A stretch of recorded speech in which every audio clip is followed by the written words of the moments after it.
Hi friends, welcome to Dhruva study circle.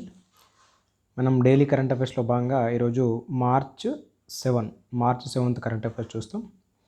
Okay, మనకి first current అఫైర్స్లో భాగంగా first అంశం వచ్చేసి జాగ్రఫీ. ఇది ఆల్రెడీ మనం మాట్లాడినాం రీసెంట్ కరెంట్ అఫైర్స్లో భాగంగా.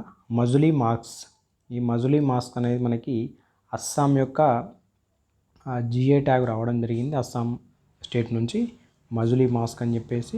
ఇంకొకటి మజులీ మాన్యుస్క్రిప్ట్ పెయింటింగ్, ఒకటి మజులీ మాస్క్, రెండోది మజులీ మాన్యుస్క్రిప్ట్ పెయింటింగ్ అని చెప్పేసి. ఇవి రెండు అస్సాం. ఈ మజులీ అనేది ప్రపంచంలోనే అతిపెద్ద నదీ ద్వీపం. ఇది మజులీ అనేది ప్రపంచంలోనే అతిపెద్ద నదీ ద్వీపం. ఇది అస్సాంలో ఉండడం జరిగింది. మనకి ఇవి రెండు జిఐ ట్యాగ్లను గుర్తుపెట్టుకోవాలి, Majuli mask and Majuli manuscript painting. Right, next మనకి ఈ ఒడిశాకు సంబంధించి సిల్వర్ ఫిలిగ్రీ వర్క్స్ అని చెప్పేసి మనకి దీనికి జిఐ ట్యాగ్ రావడం జరిగింది. రూపా తారా కాశీ అని చెప్పేసి. తారా అంటే వైర్ అని చెప్పేసి, కాశీ అంటే డిజైన్ చేయడం అని చెప్పేసి. ఇది సిల్వర్ ఫిలిగ్రీ సంబంధించి, ఒడిశా సిల్వర్ ఫిలిగ్రీ సంబంధించి వర్క్ రూపా తారకాశి అని చెప్పేసి. అదేవిధంగా మనకు కూడా తెలంగాణ రాష్ట్రానికి సంబంధించి కరీంనగర్ సిల్వర్ ఫిలిగ్రీ అని చెప్పేసి మనకు జిఐ ట్యాగ్ అయితే ఉంది, అది మనం గుర్తుపెట్టుకోవాలి. నెక్స్ట్ గెవ్రా మైన్ అని చెప్పేసి మనకి వార్తల్లో ఉంది. ఈ గెవ్రా మైన్ అని చెప్పేసి మనకి ప్రపంచంలోనే రెండవ అతిపెద్ద బొగ్గుగా అని చెప్పేసి దీన్ని చెప్పుకోవచ్చు. అదేవిధంగా ఆసియాలో అతిపెద్ద బొగ్గు అని అవతరించిందని చెప్పవచ్చు గెవ్రా.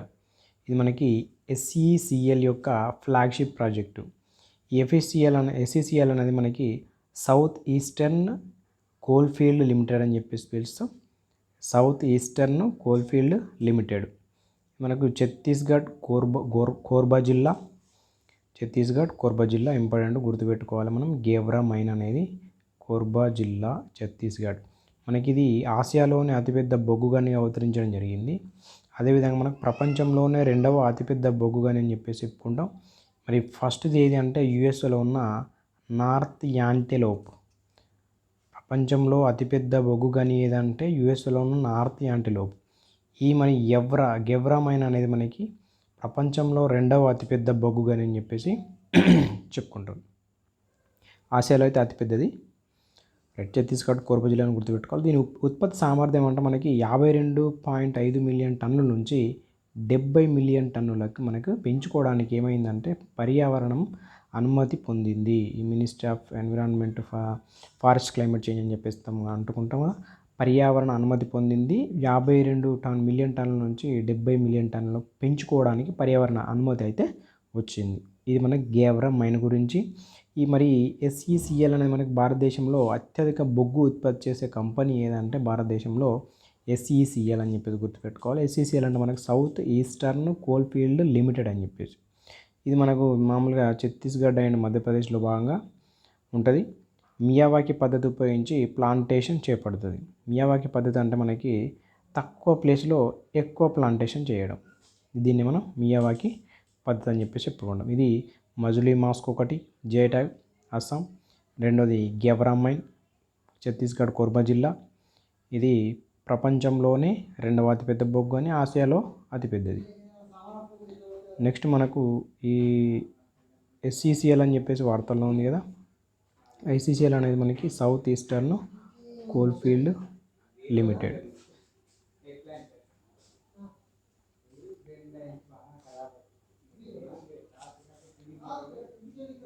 నెక్స్ట్ మనకి భారత్ GDP మూడీస్ సంస్థ ఇవ్వడం జరిగింది. మూడీస్ సంస్థ మనకి ఫైనాన్షియల్ ఇయర్ 24లో భాగంగా 6.8. ఓకే, అదేవిధంగా మనకి ఈ మూడీస్లో దాని తర్వాత మనకి క్రిసిల్ కూడా GDP వృద్ధి రేట్ అంచనా ఇవ్వడం జరిగింది. ఫైనాన్షియల్ ఇయర్ 2025కి సంబంధించి 6.8 ఇవ్వడం జరిగింది. మూడీస్ కూడా 6.8 ఇచ్చింది, క్రిసిల్ కూడా 6.8 ఇచ్చింది. కాకపోతే మనకి క్రిసిల్ అనేది 2030 నాటికి మనకు మూడవ అతిపెద్ద ఆర్థిక వ్యవస్థ అని చెప్పేసి అంచనా వేయడం జరిగింది. అదేవిధంగా 2031 నాటికి ఎగువ మధ్య తరగతి మరియు ఆదాయ దేశాల క్లబ్లో తలసరి ఆదాయం $4,500 అంచనా వేయడం జరిగింది. 2030 నాటికైతే మూడవ అతిపెద్ద ఆర్థిక వ్యవస్థ అని చెప్పేసి మనం గుర్తుపెట్టుకోవాలి. నెక్స్ట్ మనకి వరల్డ్ బ్యాంక్ దేశాల వర్గీకరణ అనేది జరిగింది. ఈ వరల్డ్ బ్యాంక్ దేశాల వర్గీకరణ ఎలా చేసిందంటే జూలై 1, 2023 నుంచి మనకు జూన్ ఫైనాన్షియల్ ఇయర్ అనేది 2024 వరకు, అంటే జూలై 1, 2023 నుంచి ఫైనాన్షియల్ ఇయర్ 2024 వరకు టు జూన్ 30, 2024 వరకు. అయితే ఎట్లా వర్గీకరించిందంటే మనకి లోయర్ ఇన్కమ్ అని చెప్పేసి $1,135 ఉంటే లోయర్ ఇన్కమ్ దేశాలు అని చెప్పేసి, ఓకే, $1,135. అదేవిధంగా లోయర్ మిడిల్ ఇన్కమ్ అని చెప్పేసి 1,135 నుంచి 4,465. ఇది లోయర్ మిడిల్. అప్పర్ మిడిల్ వచ్చేసి మనకు 4,466 నుంచి 13,845 అనేది అప్పర్ మిడిల్. అదేవిధంగా హయ్యర్, ఈ హయ్యర్ అనేది మనకి 13,846 కంటే ఎక్కువ ఉంటాయి. ఇక్కడ గుర్తుపెట్టుకోండి, lower income, lower middle income, అదేవిధంగా అప్పర్ మిడిల్, అదేవిధంగా హయ్యర్. ఫస్ట్ $1,130 లోయరు, 1,136 నుంచి 4,465 వరకు లోయర్ మిడిల్, 4,466 నుంచి 13,845 వరకు అప్పర్ మిడిల్. హయ్యర్ అంటే మనకి 13,846 అని చెప్పేసి మనం ఈ వరల్డ్ బ్యాంకు దేశాల వర్గీకరణ మనం గుర్తుపెట్టుకోవాలి. ఇంపార్టెంట్ ఇది, ఎందుకంటే మనకి ఎకనామీలో భాగంగా వస్తుంది, మనకి కరెంట్ అఫైర్స్లో భాగంగా ఉండడం జరిగింది. రైట్, ఇవి ఎకనామీ అంశాలు. నెక్స్ట్ మనకి చంద్రయాన్ 4 అనేది వార్తల్లో ఉంది. మనకి చంద్రయాన్ 4, ఈ చంద్రయాన్ 4 గురించి చూస్తే మనకు లక్ష్యం వచ్చేసి ఏంటంటే చంద్రుని ఉపరితలం పై నుండి మనకు నమూనాలను సేకరించడం ప్లస్ సురక్షితంగా భూమిపైకి తీసుకురావడం. నమూనాలు సేకరించి అక్కడ సురక్షితంగా మనం భూమి మీదకి తీసుకురావాలి. ఇది మనకి చంద్రయాన్ 4 సంబంధించి లక్ష్యం అనమాట. అది కూడా మనకి ఎక్కడంటే చంద్రయాన్ 3 కూడా మనము దక్షిణ ధ్రువం పంపించినాం కదా, ఇది కూడా దక్షిణ ధ్రువం 90 degrees దగ్గర సాఫ్ట్ ల్యాండింగ్. అదే మనకి 70 degrees ఉంటుంది, ఇది మనకి 90 degrees. ఓకే, మనకు కాకపోతే రాకెట్లు మాత్రం 2 పంపిస్తుంది. ఒకటి LVM-3 అని చెప్పేసి, రెండవది PSLV అని చెప్పేసి. ఈ LVM-3లో భాగంగా మనకి ప్రపోషన్ మాడ్యూల్ అని చెప్పేసి, ఓకే, అదేవిధంగా డిసెండర్ మాడ్యూల్ అని చెప్పేసి, అసెండర్ మాడ్యూల్ అని చెప్పేసి. LVM-3లో భాగంగా 3 మాడ్యూల్స్ ఉన్నాయి, PSLVలో భాగంగా 2 మాడ్యూల్స్ ఉన్నాయి, మొత్తం 5 మాడ్యూల్స్. ట్రాన్స్ఫర్ మాడ్యూల్ అని చెప్పేసి, రీఎంట్రీ మాడ్యూల్ అని చెప్పేసి. మరి ప్రపోషన్ మాడ్యూల్ ఏం చేస్తుందంటే మనకి భూకక్ష నుంచి చంద్రునికి వెళ్ళే సమయంలో గైడెన్స్ చేస్తుంది, మార్గనిర్దేశం చేస్తుంది ప్రపోషన్ మాడ్యూల్. అంటే భూమి నుంచి చంద్రు కక్షలోకి వెళ్ళే సమయంలో గైడెన్స్ అనేది నిర్దేశనం అనేది చేస్తుంది. మనకు డిసెండర్ మాడ్యూల్ అనేది మనకి చంద్రయాన్ 4 ల్యాండింగ్ కోసం సహాయం చేస్తుంది. చంద్రయాన్ 4 అనేది అక్కడ ల్యాండింగ్ కావాలి కదా, దానికోసం సహాయం చేసేది డిసెండర్ మాడ్యూల్. మరి అసెండర్ మాడ్యూల్ ఏం చేస్తుందంటే జాబిల్ పైన ఉన్న ఆ మట్టి నమూనాలు సేకరించిన తర్వాత వాటిని ల్యాండర్ నుంచి మనకి బదిలీ మాడ్యూల్కి అందిస్తుంది, అంటే ట్రాన్స్ఫర్ మాడ్యూల్కి అందిస్తుంది. అసెండర్ మాడ్యూల్ ఏం చేస్తుందంటే మట్టి నమూనాలు సేకరించిన తర్వాత దాన్ని ట్రాన్స్ఫర్ మాడ్యూల్కి ట్రాన్స్ఫర్ చేస్తుంది. ఇది మనకు అసెండర్ మాడ్యూల్ యొక్క విధి. మరి ట్రాన్స్ఫర్ మాడ్యూల్ ఏం చేస్తుంది? ఈ ట్రాన్స్ఫర్ మాడ్యూల్ అనేది మనకి చంద్రుని కక్ష నుంచి మనకి అసెండర్ మాడ్యూల్కి భూకక్షకు బదిలీ చేస్తుంది. ఏదైతే ఉందో ఆ చంద్రుడి కక్ష నుంచి డైరెక్ట్ మనకి అసెండర్ మాడ్యూల్ను మనకి కక్షకు బదిలీ చేస్తాం. చంద్రుడి నుంచి భూమికి రావాలి కదా, అదే మనకు ట్రాన్స్ఫర్ మాడ్యూల్ చేస్తుంది. మరి రీఎంట్రీ మాడ్యూల్ అని చెప్పేసి ఉంది కదా, ఈ రీఎంట్రీ మాడ్యూల్ అంటే ఏం లేదు, మట్టి నమూనాలను ఉండే module safety land.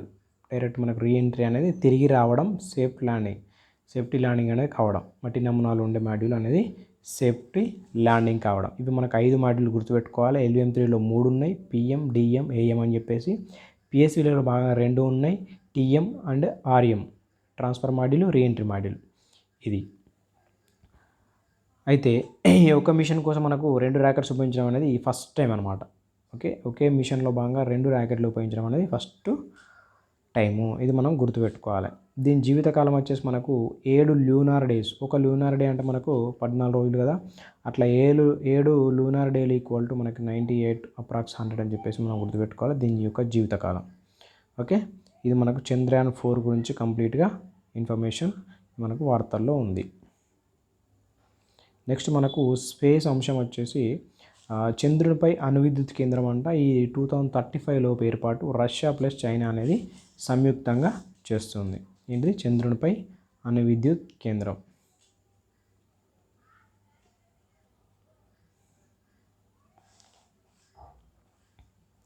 INS Jatayu. ఈ INS జటాయువు అనేది మనకి భారత నౌకాదళం లక్షద్వీప్ దీవుల్లోని మినికాయ్ దీవుల్లో మనకు వ్యూహాత్మక స్థావరం అని గుర్తుపెట్టుకోవాలి. ఇది ఒక స్థావరం, సెంటర్.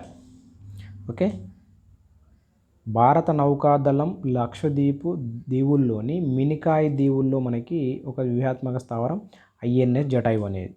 మరి దీన్ని నేవీ చీఫ్ అయిన అడ్మిరల్ హరికుమార్ ప్రారంభించడం జరిగింది. ఇది లక్షద్వీప్లోని 2వ నేవల్ బేస్. మరి ఫస్ట్ది ఏంటంటే కవరత్తిలోని ఐఎన్ఎస్ దీపరక్షక్ అనేది ఫస్ట్ది, ఐఎన్ఎస్ జటాయు అనేది రెండోది. ఇది ఒక వ్యూహాత్మక స్థావరం. దీన్ని మనకు ఐఎన్ఎస్ చీఫ్ అడ్మిరల్ హరికుమార్ ప్రారంభించడం జరిగింది. ఐఎన్ఎస్ జటాయువు లక్షద్వీపులో మినికాయ్ దీవులు అని చెప్పేసి గుర్తుపెట్టుకోవాలి మనం. ఐఎన్ఎస్ జటాయువు కమాండర్ మనకి వ్రత్ బాఘెల్ అని చెప్పేసి ఉండడం జరిగింది. వ్రత్ బాఘెల్. ఓకే, నెక్స్ట్ మనకి ఈ సైన్స్ అండ్ టెక్నాలజీ సంబంధించిన అదర్స్ అని చెప్పేసి వార్తల్లో ఉన్న అంశాలు. ఐరిస్ అనేది మనకి ఇది హ్యూమనాయిడ్ టీచర్, అంటే ఆర్టిఫిషియల్ ఇంటెలిజెన్స్ ద్వారా రూపొందించిన హ్యూమనాయిడ్ టీచర్ రోబో మనకి కేరళ, ఇది ఐరిస్. అదేవిధంగా దీన్ని maker labs educational private limited అని చెప్పేసి రూపొందించడం జరిగింది, అభివృద్ధి చేసింది. అటల్ టింకరింగ్ ల్యాబ్ ప్రాజెక్ట్లో భాగంగా నీతి ఆయోగ్ అని చెప్పేసి మనం గుర్తుపెట్టుకోవాలి. అదేవిధంగా స్కూల్ వచ్చేసి మరి ఏంటి స్కూల్లో పనిచేస్తుందంటే KTCT higher educational school. KTCT అంటే కడువాయి తంగల్ చారిటబుల్ ట్రస్ట్ అని చెప్పేసి గుర్తుపెట్టుకోవాలి. కడువాయి తంగల్ చారిటబుల్ ట్రస్ట్, ఇది కేటీసీటీ హయ్యర్ సెకండరీ స్కూల్. మనకి ఇంతకుముందు జనరల్ చూస్తే ఈ టీచర్ సంబంధించిన రోబోస్ ఉన్నాయి. మనం ఇయర్ రౌండ్ భాగంగా కూడా చూసినాం. శిక్ష అని చెప్పేసి రోబోట్ టీచర్ బెంగళూరు అని చెప్పేసి గుర్తుపెట్టుకోవాలి. మనకు మైకా అని చెప్పేసి first a humanoid robot CEO అని చెప్పేసి హన్సన్ రోబోటెక్స్ కంపెనీకి సీఈఓ. అదేవిధంగా Pibot first a human robot pilot. Okay, pilot ఇదేమో సీఈఓ, ఇదేమో శిక్ష అనేది రోబో టీచరు. ఇది మరి ఏంటిదంటే ఏఐ టీచర్ సంబంధించి ఆర్టిఫిషియల్ ఇంటెలిజెన్స్ హ్యూమనాయిడ్ టీచర్, ఇదేమో రోబో టీచర్ శిక్ష అనేది. Korea advanced institute of science and technology భాగంగా మనకి ఈ Pibot first AI humanoid robot pilot. అదేవిధంగా ఏఐ న్యూస్ యాంకర్స్ కూడా మనకు వార్తల్లో ఉండడం మనం ఇయర్ రౌండప్లో భాగంగా చూసినాం. ఫస్ట్ ఇండియన్ న్యూస్ యాంకర్స్ అన, అదేవిధంగా ఫస్ట్ రీజనల్ లాంగ్వేజ్ సంబంధించి ఎలీసా, ఫస్ట్ తెలుగు సంబంధించి అయితే మాయా. ఎలీసా మనకి ఒడిశా టీవీ ఓటీవీ, మాయా మనకి బిగ్ టీవీ. నెక్స్ట్ మనకు వార్తల్లో ఉంది సి స్పేస్, తొలి ప్రభుత్వ రంగ ఓటీటీ ప్లాట్ఫామ్ మనకి కేరళ. సి స్పేస్ అనేది తొలి ప్రభుత్వ రంగ OTT platform Kerala. Non invasive glucometer మనకి ఐఐటి మండి అనేది రూపొందించడం జరిగింది. ఇదేందట అంటే ఇన్వాజివ్ గ్లూకోమీటర్ అంటే రక్తం తీయకుండా మనకు శ్వాసతోటి మధుమేహ పరీక్ష చేస్తారట. మనకు జనరల్గా ఏదైనా టెస్ట్ చేయాలంటే బ్లడ్ టెస్ట్, అంటే బ్లడ్ తీసిన తర్వాత టెస్ట్ చేస్తారు. కానీ ఇన్వాయిస్ అనేది మనకి బ్లడ్ తీయకుండా శ్వాసతోటి మధుమేహ పరీక్ష అనేది చేయడం జరుగుతుంది. అంటే నాన్ ఇన్వాయిస్ అనేది బాడీలోకి ఏ పరికరం ప్రవేశపెట్టారు అని చెప్పేసి గుర్తుపెట్టుకోవాలి. నాన్ ఇన్వాయిస్ గ్లూకోమీటర్ ఐఐటి మండి ఇటీవల మనకు వార్తల్లో ఉంది, గుర్తుపెట్టుకోవాలి. ఐఐటి మండి పాలక్కాడ్ అని చెప్పేసి మెట్రోకి వచ్చి అని చెప్పేసి మనకు వార్తల్లో ఉంది, అది గుర్తుపెట్టుకోవాలి. రైట్, నెక్స్ట్ చూస్తే మనము వరల్డ్ ఫస్ట్ సిఎన్జి బైక్. ఈ వరల్డ్ ఫస్ట్ సిఎన్జి బైక్ మనకి కంప్రెస్డ్ న్యాచురల్ గ్యాస్ అని చెప్పేసి మాట్లాడతాం. ఇది మనకి బజాజ్ ఆటో అని చెప్పేసి గుర్తుపెట్టుకోవాలి. Bajaj auto world first CNG bike ఏంటంటే compressed natural gas Bajaj auto. Jim Corbett national park అనేది ఉత్తరాఖండ్. ఈ జిమ్ కార్బెట్ నేషనల్ పార్క్ మనకి బఫర్ జోన్లలో మాత్రమే సఫారీ నిర్వహించాలని చెప్పేసి ఆదేశం. ఎందుకంటే అంటే ఇవి మనకి ఎక్కువ అంతరించిపోతున్నాయట, మనకి సుప్రీంకోర్టు అనేది ఆదేశాలు ఇవ్వడం జరిగింది. ఈ టైగర్ అంటే మన జనరల్గా ఎట్లా ఉంటా అంటే అడవి కాపలా పులి కాపలా అడవి అని చెప్పేసి మనకు ఒక నానుడి ఉంది. టైగర్ రిజర్వ్ నిర్వహణ కోసం మనకి సూచనలు ఇవ్వాలని చెప్పేసి కమిటీ అయితే నియమించింది, 3 మెంబర్స్ కమిటీ. ఈ గుర్తుపెట్టుకోవాలి, టైగర్ రిజర్వ్ నిర్వహణ కోసం సూచనలు. 1 Chandra Prakash Goyal, 2 Sameer Sinha, 3 Uttarakhand chief wild life warden.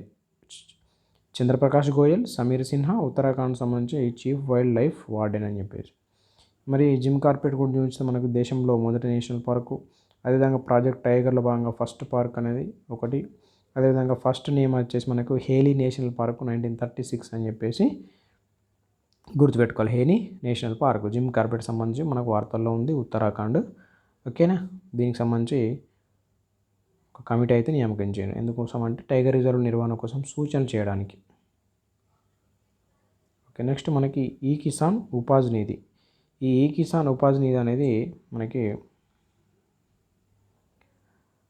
Water housing development and regulatory authority యొక్క ఆన్లైన్ డిజిటల్ ఫామ్ అంట. వాటర్ హౌసింగ్ యొక్క డెవలప్మెంట్ రెగ్యులేటరీ అథారిటీ యొక్క ఆన్లైన్ డిజిటల్ ప్లాట్ఫామ్. మనకి ఇది గిడ్డంగిలో నిల్వ చేయబడిన వ్యవసాయ ఉత్పత్తులపై ఎలాంటి పూచీకత్తు అవసరం లేకుండా రుణాలు అయితే పొందేందుకు పనిచేస్తుంది. ఇది food and public distribution ministry అని చెప్పేసి మనకు నాబార్డ్ సాయంతో అభివృద్ధి చేయడం జరిగింది. ఇది food and public distribution ministry plus NABARD సాయంతో అభివృద్ధి చేయడం జరిగింది ఈ కిసాన్ ఉపాజ్ నిధి. ఓకే, ఇది మనకి ఏంటంటే water housing development regulatory authority యొక్క ఆన్లైన్ డిజిటల్ ప్లాట్ఫామ్ అని చెప్పేసి గుర్తుపెట్టుకోవాలి. ఎందుకోసం అంటే గిడ్డంగులు నిల్వ చేయబడిన వ్యవసాయ ఉత్పత్తులపై ఎలాంటి పూచికత్తు లేకున్నప్పటికీ కూడా రుణాలు పొందేందుకు పనిచేస్తుంది ఇది. మరి ఇది ఎట్లా అంటే food and public distribution ministry ఒకటి నాబార్డ్ సాయంతో ఇది రూపొందించడం జరిగింది. ఈ కిసాన్ ఉపాజ్ నిధి అని చెప్పేసి డిజిటల్ ప్లాట్ఫామ్ అని చెప్పేసి మనం గుర్తుపెట్టుకోవాలి. ఓకే, ఇది మనకు కంప్లీట్గా March 7th current affairs. Okay, thank you friends.